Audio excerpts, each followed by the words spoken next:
They're back, and they've looked as though they're probably going to go on and win the races, and they've found it tough going.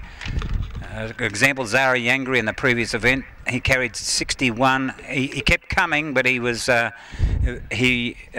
beaten reasonably convincing by Urania Crown. They made their runs together, but it is a very strong headwind they're running into.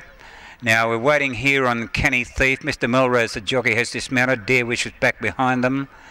One of the part owners is Darewish. One of the part owners of Darewish is Paul Lewin. Paul rode all over Australia. Called Paul in a lot of races around here when he was based at Orange. Rode hundreds and hundreds of winners, and he's the principal of pest control of his own. Well, he's a principal of a pest control company over at Parks now, and he's on the Parks Jockey Club committee. Good bloke, Paulie Lewin. Now he's a part owner of Darewish. He and the boys from over in Parks have only had it for about 3 starts. It's joined the Sharon Jeffrey stable, or a couple of starts, and it ran third at Bathurst and then unplaced at Leeton before a bit of a break. Parks looking forward to their big cup meeting on Sunday. Parks Cup, and I think it's $18,000 race, and it's the 1600 metres, and then they've got the 1200 metre satellite. It's a benchmark 75. I think it's a $15,000 race.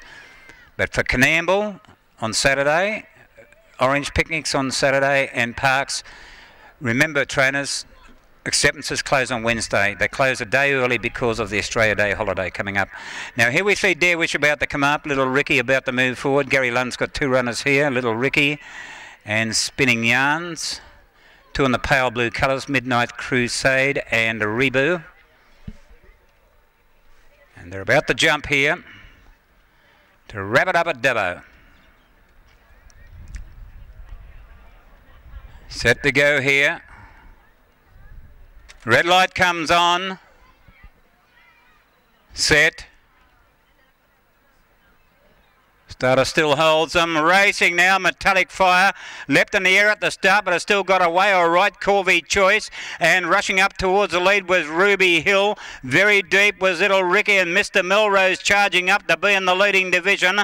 They're followed by Canny Thief. The next one was Rebu. Then Spinning Yarns, Midnight Crusade, Steel Spring. A long way back was Bootstrap, and Low Fula was a long last. Now Darewish has gone very fast. It's racing up to take on Metallic Fire on the rails for the lead. Corvey Choice is in the centre. Then comes Little Ricky. Ruby Hill over on the rails. In behind them, Mr. Melrose, Canny Thief, the grey. Well in the straight, Metallic Fire tackled by Darewish. Ruby Hill trying to get a split now. It's coming out after them pretty strongly. Rebu's getting up along the rails. Ruby Hill went up to Metallic Fire. Corvey Choice further out, Darewish. Rebu's right up along the rails. Out wide, Canny Thief. And also running home well, Midnight Crusade. Rebu's in front. They're coming from everywhere. Canny Thief and out wide Midnight Crusade, but Rebu wins from either Midnight Crusade or Canny Thief. Fourth's going to be between Ruby Hill, Corvey Choice and Darewish. Next in Steel Spring, Bootstrap,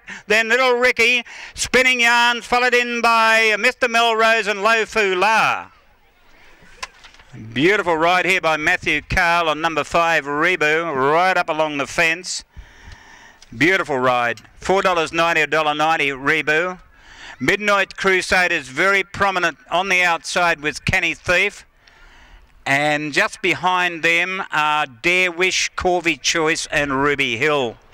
Rebu ran up to a good run at Orange when it finished 4th behind Generosus last start. Trained by Chris Hayward at Young. Matthew Carl, the winning rider.